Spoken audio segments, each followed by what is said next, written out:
നമസ്കാരം. കെട്ടിട നിർമ്മാണ സംബന്ധമായ അറിവുകൾ ഷെയർ ചെയ്യുന്ന ഈ പ്രോഗ്രാമിലേക്ക് ഏവർക്കും സ്വാഗതം. ഞാൻ രാജേഷ് മല്ലർക്കണ്ടി. ഇന്നത്തെ വിഷയം വീട് നിർമ്മാണവും മാനസിക ഐക്യവും എന്നതാണ്. ഒരു വീട് നിർമ്മിക്കുമ്പോൾ ആ വീട് നിർമ്മിക്കുന്ന ക്ലയൻറ്റും അതിൻ്റെ ഡിസൈനറും അതോടൊപ്പം തന്നെ ആ വീടിൻ്റെ കോൺട്രാക്ടറും ഇവർ മൂന്ന് പേരും തമ്മിലുള്ള കെമിസ്ട്രി വളരെ പ്രാധാന്യമർഹിക്കുന്ന ഒന്നാണ്. ഒരു കോൺട്രാക്ടർ എന്ന് ഞാൻ ഉദ്ദേശിച്ചത് ആ വീടിൻ്റെ മൊത്തത്തിൽ ഒരാൾ കോൺട്രാക്ട് എടുക്കുന്നുണ്ടെങ്കിൽ എന്നാണ്. ചില സമയം ഒരു കോൺട്രാക്ടർ മാത്രമല്ലാതെ carpentry, plumbing, electrical, tiles, painting ഇങ്ങനെ എല്ലാം വേറെ വേറെ കോൺട്രാക്ട് കൊടുക്കാറുണ്ട്. അങ്ങനെ വരുന്ന സമയത്ത് കോൺട്രാക്ടർ എന്നുള്ളത് കോൺട്രാക്ടേഴ്സ് എന്ന് പറയേണ്ടി വരും. ഇങ്ങനെ ഇവരെല്ലാവരും ഒന്നിച്ചു പോകുന്ന ഒരു പ്രോജക്റ്റിൽ ഇവർ തമ്മിലുള്ള മാനസിക ഐക്യം അത് നേരായ രീതിയിലല്ല പോകുന്നത് എങ്കിൽ തീർച്ചയായും ആ വീടിൻ്റെ കൺസ്ട്രക്ഷൻ അത് സാരമായി ബാധിക്കാനുള്ള സാധ്യത ഏറെയാണ്. പലപ്പോഴും ഡിസൈനേഴ്സും ക്ലയൻറ്റും തമ്മിൽ തന്നെ ഒരു മാനസിക ഐക്യം ഇല്ലാത്ത ഒരു സ്ഥിതി വരാറുണ്ട്. അത് വിവിധ കാരണങ്ങൾ കൊണ്ടാണ്. ചില സമയം ഒരു കൂടുതൽ പ്രവൃത്തി പരിചയമില്ലാത്ത ഒരു ഡിസൈനർക്ക് ക്ലയൻറ്റ് പ്രോജക്റ്റ് കൊടുത്തിട്ടുണ്ടാകും. അതിനുശേഷം ഈ ഡിസൈനർ ചെയ്യുന്നത് അവരുടെ എക്സ്പീരിയൻസ് കുറവാവാം ചിലപ്പോൾ. അതുകൊണ്ട് തന്നെ അവർ ചെയ്യുന്നതൊന്നും ഈ ക്ലയൻറ്റിന് ഇഷ്ടപ്പെടാതെ വരികയാണ്. കാരണം ക്ലയൻറ്റിന് കുറച്ച് കൂടുതൽ അറിവും ഡിസൈനർക്ക് അത്ര തന്നെ അറിവില്ലായ്മയും ഉണ്ടാകുമ്പോൾ ഈ ക്ലയൻറ്റിന് കുറച്ച് കഴിയുമ്പോൾ ഈ പ്രോജക്റ്റുമായി മുന്നോട്ട് പോകുമ്പോൾ ആ ഡിസൈനറോടുള്ള താല്പര്യം കുറയുന്നു. ഇദ്ദേഹം നല്ല രീതിയിൽ പ്രോജക്റ്റ് മുന്നോട്ട് കൊണ്ടുപോകുന്നില്ല എന്ന് ക്ലയൻറ്റിന് തോന്നുകയും ഇവർ തമ്മിലുള്ള ഒരു മാനസിക ഐക്യം ഇല്ലാതെയാവുകയും ചെയ്യുന്നുണ്ട്. അതുകൊണ്ട് തന്നെ ആ പ്രോജക്റ്റ് നല്ല രീതിയിൽ അവസാനിക്കണമെന്നില്ല. എന്നാൽ ചില സമയം അത് ക്ലയൻറ്റിൻ്റെ തെറ്റിദ്ധാരണയാകാം. കാരണം ആ ക്ലയൻറ്റിന് അറിവില്ലാത്തത് കൊണ്ട് തന്നെ മറ്റുള്ളവർ ആരെങ്കിലുമൊക്കെ പറഞ്ഞു കൊടുക്കുന്നത് മനസ്സിലാക്കി ചെയ്യുന്ന ഒരു ക്ലയൻറ്റ് ഈ ഡിസൈനറെ വിശ്വസിക്കാതെ, കാരണം ഡിസൈനർ പറയുന്നത് ശരിയാണെങ്കിലും ക്ലയൻറ്റിന് അതിൽ വിശ്വാസമില്ലാത്ത അവസ്ഥ, ഇദ്ദേഹം പറയുന്നത് ശരിയല്ല എന്ന്. അപ്പോൾ ഡിസൈനറുടെ കുറ്റമല്ല, അത് ക്ലയൻറ്റിൻ്റെ കുറ്റമാണ്. അതുകൊണ്ട് തന്നെ ഇങ്ങനെ വരുന്ന അവസരങ്ങളും ഉണ്ടാകാറുണ്ട്. അതുകൊണ്ട് തന്നെ ആ ഒരു പ്രോജക്റ്റും നല്ല രീതിയിൽ പോകാനുള്ള സാധ്യത കുറവാണ്. ചില പ്രോജക്റ്റുകളിൽ ഡിസൈനർക്ക് ക്ലയൻറ്റിനോട് താല്പര്യമില്ലാതെയാകും. പലപ്പോഴും ഓഫീസിലേക്ക് പണത്തിൻ്റെ ആവശ്യം വരുന്ന സമയത്താണ് ഡിസൈനേഴ്സ് ഫീസ് ചോദിക്കുന്നത്. എന്നാൽ ക്ലയൻറ്റ് പലപ്പോഴും ആദ്യമൊക്കെ കുറച്ച് കൊടുത്താലും പിന്നീട് കൊടുക്കാതെയാകും. കാരണം സാമ്പത്തികമായി ചെറിയ ബുദ്ധിമുട്ടുകളുണ്ട്, വർക്കൊക്കെ ശരിക്കും മുന്നോട്ട് പോകുന്നില്ല, കുറച്ച് പൈസയുടെ ടൈറ്റൊക്കെ ഉണ്ട്. ഇങ്ങനെയുള്ള കാര്യങ്ങൾ പലപ്പോഴായി പറഞ്ഞ് ശരിയായ രീതിയിൽ ഫീസ് കൊടുക്കാതെ വരുന്ന സമയത്ത് ഈ ഡിസൈനർക്ക് അവരുടെ ഓഫീസിലെ സ്റ്റാഫിനെ കൊണ്ട് ഡ്രോയിങ്സ് ഒന്നും ചെയ്യിക്കാൻ പറ്റാതെ വരും. കാരണം അവർക്ക് തീർച്ചയായും മന്ത്ലി അതിൻ്റെ സാലറി കൊടുക്കാനുണ്ടാകും. എന്നാൽ ക്ലയൻസിൻ്റെ അടുത്തുനിന്ന് കറക്റ്റ് പണം വരാതെ വരുന്ന സമയത്ത്, ഇവർ തരാതിരിക്കുന്ന സമയത്ത് ആ പ്രോജക്റ്റിലേക്കുള്ള കൂടുതൽ വർക്കുകൾ ചെയ്യാൻ ഇവർക്ക് ബുദ്ധിമുട്ടാകും. അതുകൊണ്ട് തന്നെ ഈ ഡിസൈനർക്ക് ക്ലയൻറ്റിനോട് താല്പര്യം കുറയുന്ന ഒരു അവസ്ഥയും വരാറുണ്ട്. ഇതും ഇവർ തമ്മിലുള്ള ഒരു മാനസിക ഐക്യം ഇല്ലാതെയാക്കുന്ന ഒരു ഘടകമാണ്. മറ്റൊന്ന്, ഈ ക്ലയൻസ് ശരിയായ രീതിയിൽ ഫീസെല്ലാം കൊടുക്കും. ഒരു ഡിസൈനറെ വെച്ചിട്ട് ഫീസെല്ലാം കറക്റ്റ് കൊടുത്തുകൊണ്ട് തന്നെയായിരിക്കും വർക്ക് മുന്നോട്ട് കൊണ്ടുപോകുക. എന്നാൽ ഡിസൈനറുടെ തീരുമാനങ്ങൾ, ഡിസൈനർ എന്തെല്ലാം പറയുന്നു അതൊന്നും ചെയ്യാൻ ഇദ്ദേഹത്തിന് താല്പര്യമുണ്ടാകില്ല. ക്ലയൻറ്റിന് ശരിയെന്ന് തോന്നുന്ന എല്ലാ കാര്യങ്ങളും നടപ്പിലാക്കണം. കാരണം എൻ്റെ പണമല്ലേ, എൻ്റെ വീടല്ലേ, ഞാൻ പറയുന്നത് പോലെ ചെയ്യണം എന്ന രീതിയിൽ ചില ക്ലയൻസിന് വാശിയുണ്ട്. അതുകൊണ്ട് തന്നെ ഇവർ പണം കൊടുക്കും, ഡിസൈനറെ വെച്ച് അവർക്കുള്ള ഫീസെല്ലാം കൊടുക്കും. എന്നാൽ അതോടൊപ്പം അവർ വിചാരിക്കുന്ന കാര്യങ്ങൾ തന്നെ നടപ്പിലാക്കണം എന്ന് പറയുന്ന സമയത്ത് ആ ഡിസൈനറുടെ ക്രിയേറ്റിവിറ്റി ഇല്ലാതെയാകും. അതുകൊണ്ട് തന്നെ ആ ഡിസൈനർക്ക് അവർ പറയുന്നതൊന്നും, അവർ വിചാരിക്കുന്ന നല്ല കാര്യങ്ങളൊന്നും ചെയ്യാൻ സാധിക്കാതെ വരുമ്പോൾ പിന്നെ ആ പ്രോജക്റ്റിനോട് താല്പര്യം കുറയും. കാരണം ക്ലയൻറ്റ് പറയുന്നത് മുഴുവനും ചെയ്തു കൊടുക്കാനാണെങ്കിൽ ഒരു ഡിസൈനറുടെ ആവശ്യമില്ലല്ലോ, ഒരു കോൺട്രാക്ടറെ വെച്ചാൽ മതിയല്ലോ. ഇങ്ങനെയുള്ള ചില സ്വരച്ചേർച്ചകൾ ഇല്ലാതെയാകുന്ന അവസരങ്ങൾ ഉണ്ടാകാറുണ്ട്. അതുകൊണ്ട് തന്നെ ആ പ്രോജക്റ്റിനെ നല്ല രീതിയിൽ മുന്നോട്ട് കൊണ്ടുപോകാൻ സാധിക്കാതെയും വരാറുണ്ട്. ഇത് പലപ്പോഴും പുതിയ ഡിസൈനേഴ്സ്, ഒരു 2-3 വർഷം എക്സ്പീരിയൻസ് ഉള്ള ഡിസൈനേഴ്സൊക്കെ ആകുമ്പോഴാണ് ഇങ്ങനെയുള്ള പ്രശ്നങ്ങൾ ഉണ്ടാകുക. കാരണം കൂടുതൽ പ്രവൃത്തി പരിചയമുള്ള ഡിസൈനേഴ്സ് ഉണ്ടാകുമ്പോൾ അവർ ഇതൊന്നും കാര്യമാക്കില്ല. കാരണം അവർക്ക് അവരുടെ എക്സ്പീരിയൻസ് വെച്ചിട്ട് നല്ല കാര്യങ്ങൾ ചെയ്യാൻ താല്പര്യമുണ്ടാകും. അതുകൊണ്ട് തന്നെ ക്ലയൻറ്റ് പറയുന്ന കാര്യത്തിലേക്കൊന്നും അവർ പോകില്ല. കാരണം അവർക്ക് കൂടുതൽ പ്രോജക്റ്റും ഉണ്ടാകും. അതുകൊണ്ട് തന്നെ ഇങ്ങനെ ക്ലയൻറ്റ് പറയുന്നതെല്ലാം കേട്ട് ഇഷ്ടമല്ലാത്ത, നല്ലതല്ലാത്ത ഒരു കാര്യം ചെയ്യാനൊന്നും ആ ഡിസൈനേഴ്സ് നിൽക്കില്ല. കാരണം അവർക്ക് എക്സ്പീരിയൻസ് ഉണ്ട്. അതുകൊണ്ട് തന്നെ അവരുടെ രീതിയിൽ തന്നെ അവർ മുന്നോട്ട് കൊണ്ടുപോകും. എന്നാൽ ഇവരോട് ഈ ക്ലയൻസ് അങ്ങനെയൊന്നും കാണിക്കില്ല. കാരണം നല്ല എക്സ്പീരിയൻസ് ഉള്ള ഒരു ഡിസൈനർ ആണെങ്കിൽ ക്ലയൻസ് എന്തും പറയുന്നത് കേൾക്കാൻ തയ്യാറാകും. ചില പുതിയ ഡിസൈനേഴ്സൊക്കെ പറയാറുണ്ട്, ഇവർക്ക് ക്ലയൻസിന് വേണ്ടിയിട്ടുള്ള ഡ്രോയിങ്സും വ്യൂസും എല്ലാം ചെയ്ത് കഴിഞ്ഞിട്ടും ക്ലയൻറ്റ് അവർക്ക് ഒരു അഡ്വാൻസ് പോലും കൊടുക്കുന്നില്ല എന്നൊക്കെ. കാരണം ഇങ്ങനെ ഒരു പ്രോജക്റ്റ് ചെയ്യുന്നത് ക്ലയൻസിൻ്റെ ആവശ്യത്തിന് വേണ്ടിയാണ്. ആ ക്ലയൻറ്റ് ഉണ്ടാക്കുന്ന വീടിന് വേണ്ടിയിട്ട് അവരുടെ ആവശ്യങ്ങൾക്ക് വേണ്ടിയിട്ട് ഒരു ഡിസൈനറെ സമീപിക്കുമ്പോൾ അതിൻ്റെ ചിലവുകൾ വഹിക്കാൻ ആ ക്ലയൻറ്റ് തയ്യാറാക്കണം. കാരണം ഇവർക്ക് വേണ്ടി ഡിസൈൻ മുഴുവൻ ചെയ്യിച്ചിട്ട് പിന്നീട് അതിൻ്റെ പണമൊന്നും കൊടുക്കുന്നില്ല, അതല്ലെങ്കിൽ അതിങ്ങനെ നീട്ടി കൊണ്ടുപോകുമ്പോൾ ആ ഡിസൈനർക്ക് പിന്നെ അവരുടെ പ്രോജക്റ്റുമായി മുന്നോട്ട് പോകുമ്പോൾ ബുദ്ധിമുട്ടുണ്ടാകും. അതുകൊണ്ട് തന്നെ നമ്മൾ ചെയ്യുന്ന കാര്യത്തിന് എന്തൊരു സാധനം നമ്മൾ വാങ്ങാൻ പോവുകയാണെങ്കിലും നമ്മുടെ ആവശ്യത്തിനുള്ള പണം ചെലവാക്കിയല്ലേ നമ്മൾ വാങ്ങുന്നത്. അതുകൊണ്ട് തന്നെ ഒരു ഡിസൈനറെ കൊണ്ട് പ്ലാൻ വരപ്പിക്കുമ്പോൾ അതിനുള്ള ചെലവും ആദ്യം തന്നെ കൊടുക്കാൻ തയ്യാറായാൽ ആ പ്രോജക്റ്റ് നല്ല രീതിയിൽ മുന്നോട്ട് പോകും. എൻ്റെ അടുത്ത് ഒരു പുതിയ ക്ലയൻറ്റ് വരുമ്പോൾ തീർച്ചയായും അഡ്വാൻസ് വാങ്ങിയിട്ട് തന്നെയാണ് ഞാൻ ഡിസൈൻ തുടങ്ങുന്നത്. കാരണം എന്നാലേ അവർ ആവശ്യക്കാരാവുകയുള്ളൂ. നമ്മൾ ഡിസൈൻ തുടങ്ങിക്കഴിയുമ്പോൾ എന്തായി എന്ന് അറിയാനുള്ള ആഗ്രഹം അവർക്ക് കൂടുതലുണ്ടാകും. കാരണം അഡ്വാൻസ് കൊടുത്തത് കൊണ്ട് തന്നെ ആ വീടിൻ്റെ ഓരോ കാര്യങ്ങളും പെട്ടെന്നാകണം എന്ന് അവർക്ക് താല്പര്യമുണ്ടാകും. അതുകൊണ്ട് തന്നെ അവർ കൂടുതൽ ആവശ്യക്കാരനാണ് എന്ന് നമുക്ക് മനസ്സിലാക്കാം.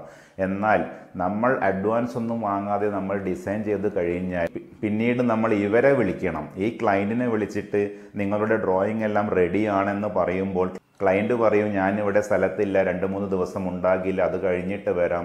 ആ 3 ദിവസം കഴിഞ്ഞിട്ട് വീണ്ടും വിളിക്കുമ്പോൾ അവർ പറയും, അയ്യോ ഞാൻ മറ്റൊരു സ്ഥലത്താണ്, കുറച്ച് തിരക്കിലാണ്, ഞാൻ നെക്സ്റ്റ് വീക്കിൽ വന്നിട്ട് ഡ്രോയിങ് വാങ്ങിക്കോളാം എന്നൊക്കെ.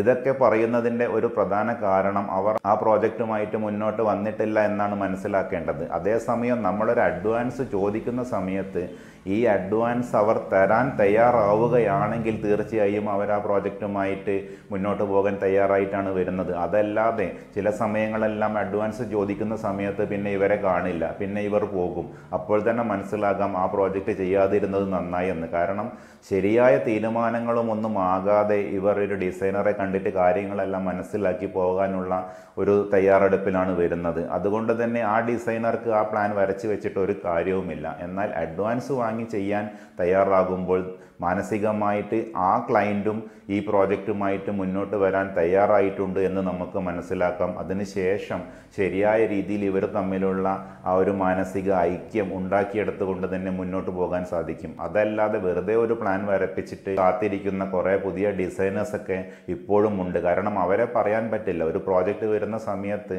എന്തെങ്കിലും ഒരു ബന്ധത്തിലായിരിക്കാം, റിലേറ്റീവ്സോ ഫ്രണ്ട്സൊക്കെ ആയിരിക്കും. അതുകൊണ്ട് തന്നെ അവർ ആ പ്ലാൻ വരയ്ക്കാൻ തയ്യാറാകും. പിന്നീട് ഇവർ പണം കൊടുക്കാതെ വരുമ്പോഴാണ് ഇവർ തമ്മിലുള്ള പ്രശ്നങ്ങൾ ഉണ്ടാകുക.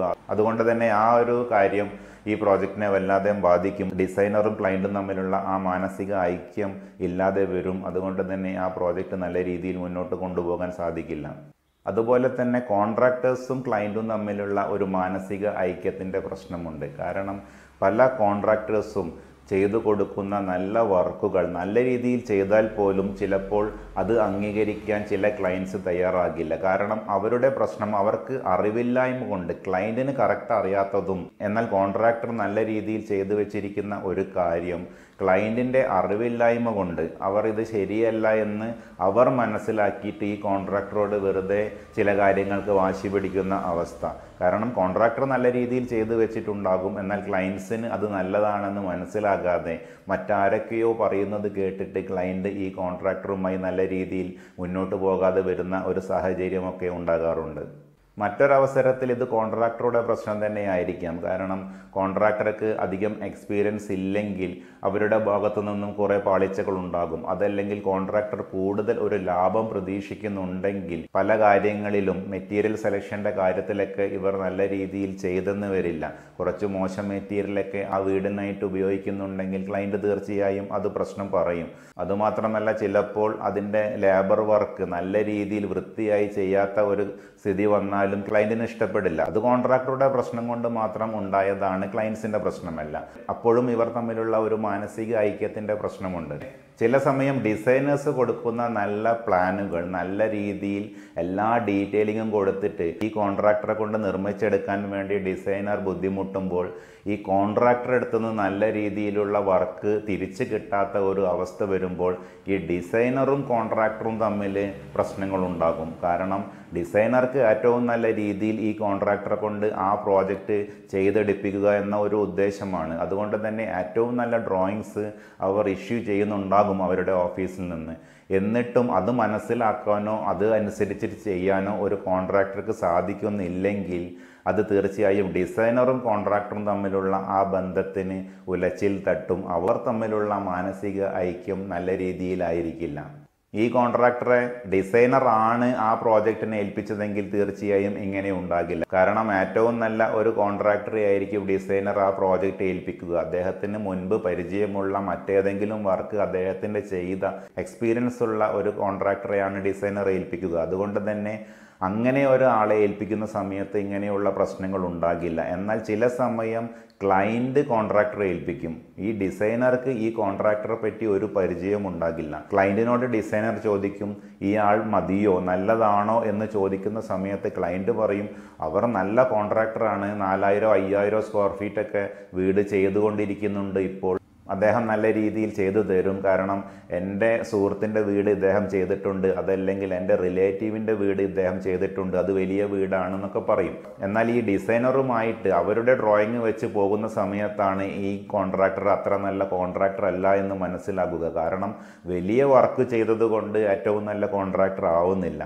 കാരണം ആ വർക്ക് എത്ര വലുതാണെങ്കിലും എത്ര ചെറുതാണെങ്കിലും അത് ക്വാളിറ്റിയോട് കൂടിയിട്ട് നല്ല രീതിയിൽ ഫിനിഷ് ചെയ്ത് കൊടുക്കാൻ പറ്റുന്നുണ്ടെങ്കിലാണല്ലോ നല്ല കോൺട്രാക്ടർ ആകുക. അതുകൊണ്ട് തന്നെ വലിപ്പത്തിലല്ല പ്രാധാന്യം.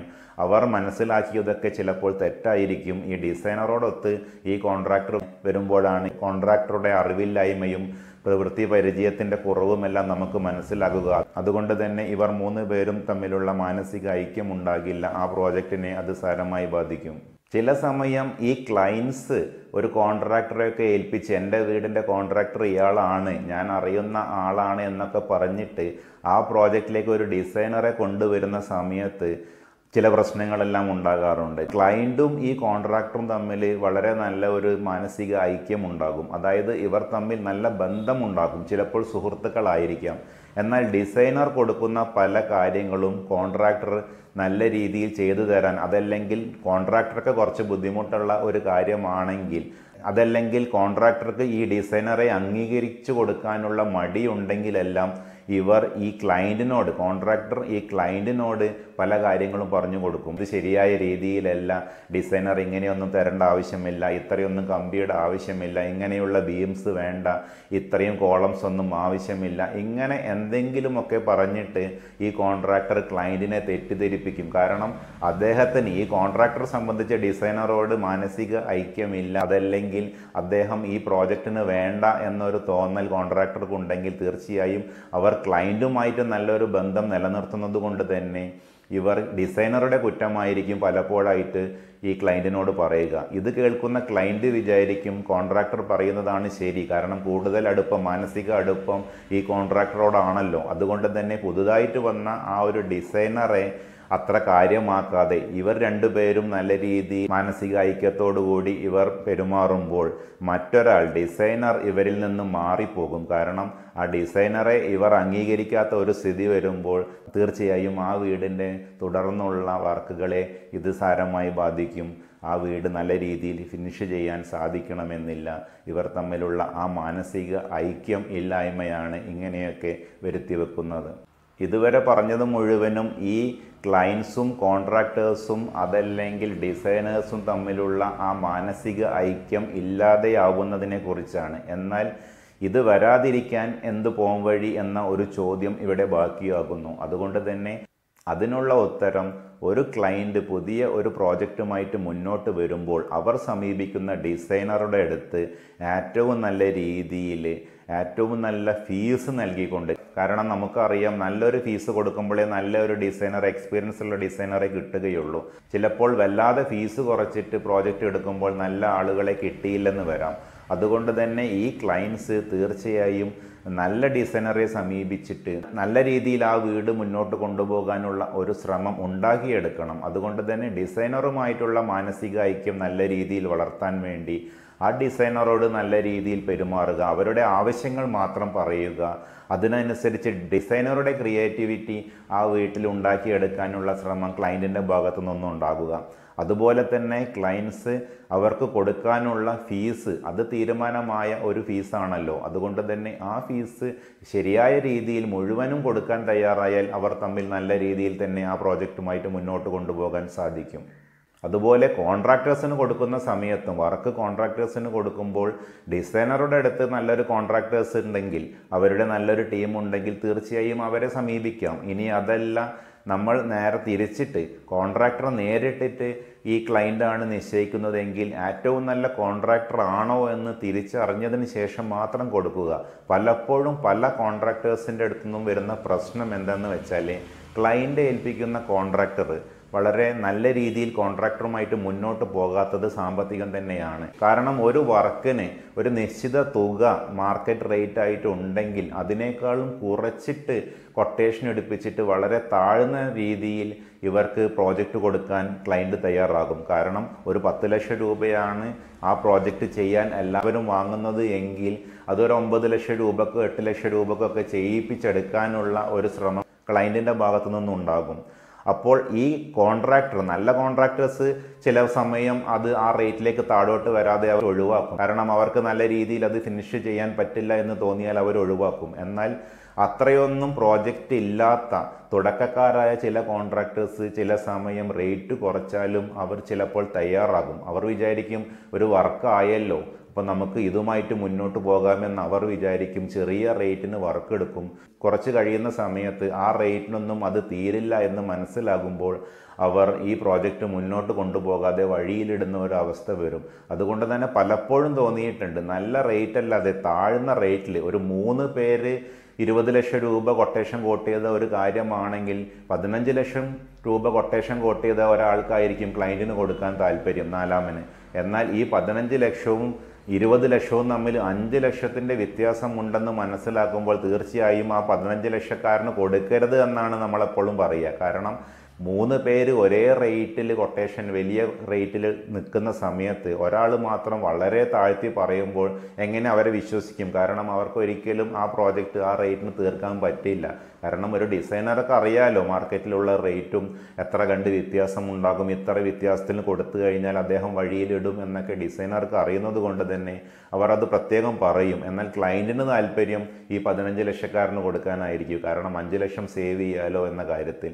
തിരിച്ച് ഇത് മുന്നോട്ട് പോകില്ല, വഴിയിലിടും. അതുകൊണ്ട് തന്നെ പിന്നീട് പുതിയ ഒരാൾ വരുന്ന സമയത്ത് അത് അവരെ കൊണ്ട് ചെയ്യിപ്പിച്ചെടുക്കുമ്പോൾ ചിലപ്പോൾ കൂടുതൽ അന്നത്തെ റേറ്റ് അനുസരിച്ച് മറ്റേ കൊട്ടേഷൻ 1-1.5 വർഷം മുമ്പെടുത്ത കൊട്ടേഷൻ ആയിരിക്കാം, അതിന് തീർക്കാതെ പുതിയ ഒരാൾ വരുമ്പോൾ പുതിയൊരു കൊട്ടേഷൻ എടുക്കുന്ന സമയത്ത് ചിലപ്പോൾ സ്ട്രക്ചർ വർക്ക് എല്ലാം കഴിഞ്ഞിട്ടുണ്ടാകും. പ്ലാസ്റ്ററിംഗ് ആയിരിക്കും പുതിയ ആളെ ഏൽപ്പിക്കുന്നത്. മുമ്പുള്ള ആൾ 4 ലക്ഷം രൂപയാണ് പ്ലാസ്റ്ററിങ്ങിന് കോട്ട് ചെയ്തതെങ്കിൽ പുതിയ ആൾ വരുന്ന സമയത്ത് 1-1.5 വർഷം കഴിഞ്ഞിട്ട് വരുന്ന ഒരാളായതുകൊണ്ട് തന്നെ അദ്ദേഹം ചിലപ്പോൾ 6 ലക്ഷം രൂപയോ 6.5 ലക്ഷം രൂപയൊക്കെ ചിലപ്പോൾ കോട്ട് ചെയ്തിട്ടുണ്ടാകും പുതിയ റേറ്റ് അനുസരിച്ച്. അപ്പോൾ തന്നെ നമുക്ക് നല്ലൊരു വ്യത്യാസം വരും. അതുകൊണ്ട് തന്നെ ഒരു കോൺട്രാക്ടറെ നമ്മൾ നല്ല റേറ്റിൽ ഏൽപ്പിക്കുകയും അത് അവരെ കൊണ്ട് തന്നെ മുഴുവനായിട്ടും ആ പ്രോജക്റ്റ് മുന്നോട്ട് കൊണ്ടുപോകാൻ ശ്രമിക്കുക. ഇടയ്ക്കിടയ്ക്ക് വെച്ചിട്ട് കോൺട്രാക്ടറെ മാറ്റുന്നതും ഡിസൈനേഴ്സിനെ മാറ്റുന്നതും ഒന്നും ആ വീടിന് നല്ലതല്ല. മാത്രമല്ല അത് പലരും നല്ല രീതിയിൽ ചെയ്ത് തീർക്കണമെന്ന് വിചാരിച്ചിട്ട് ഇടയ്ക്കൊരു പ്രശ്നമുണ്ടാവുകയും ഇവർ തമ്മിൽ പിരിയുകയും എല്ലാം ചെയ്താൽ അത് ആ വീടിൻ്റെ നല്ല രീതിയിലുള്ള ഒരു സുഖമായ ഒരു താമസത്തിനൊക്കെ ആ ക്ലയൻറ്റിന് ബുദ്ധിമുട്ടുണ്ടാക്കും. കാരണം അവരുദ്ദേശിച്ച ആളല്ല അവസാനം ആ വീട് ഫിനിഷ് ചെയ്യുന്നതെങ്കിൽ ആ ഒരു മുമ്പ് നടന്ന സംഭവങ്ങളെല്ലാം ആ ക്ലയൻറ്റിനെ വല്ലാതെ അലട്ടും. അതുകൊണ്ട് തന്നെ ഒരാളെ നമ്മൾ നിശ്ചയിച്ചാൽ അദ്ദേഹത്തിനെ കൊണ്ട് തന്നെ മാക്സിമം നല്ല രീതിയിൽ അത് തീർക്കാനുള്ള ശ്രമം ക്ലയൻറ്റിൻ്റെ ഭാഗത്തു നിന്നും ഉണ്ടാകേണ്ടതാണ്. അതുപോലെ തന്നെ ഇവരുടെ 3 പേരുടെയും ആ മാനസിക ഐക്യം അത് വളരെ പ്രധാനമാണ്. ഇനി കോൺട്രാക്ടേഴ്സിൻ്റെ എണ്ണം കൂടുതലാണെങ്കിൽ എല്ലാ കോൺട്രാക്ടേഴ്സും ഓരോ സബ് എടുക്കുന്ന കോൺട്രാക്ടേഴ്സിൻ്റെയും ക്ലയൻറ്റിൻ്റെയും ഡിസൈനറുടെയും മാനസിക ഐക്യം തന്നെയാണ് ഒരു വീടിൻ്റെ വിജയം. അതുകൊണ്ട് തന്നെ ഈ വീഡിയോ നിങ്ങൾക്ക് ഇഷ്ടപ്പെട്ടെങ്കിൽ തീർച്ചയായും ലൈക്ക് ചെയ്യുക, കമൻറ്റ് ചെയ്യുക. ആരെങ്കിലും സബ്സ്ക്രൈബ് ചെയ്തിട്ടില്ലെങ്കിൽ തീർച്ചയായും സബ്സ്ക്രൈബ് ചെയ്യുക. മറ്റൊരു വീഡിയോയുമായി വീണ്ടും വരുന്നതായിരിക്കും. നന്ദി, നമസ്കാരം.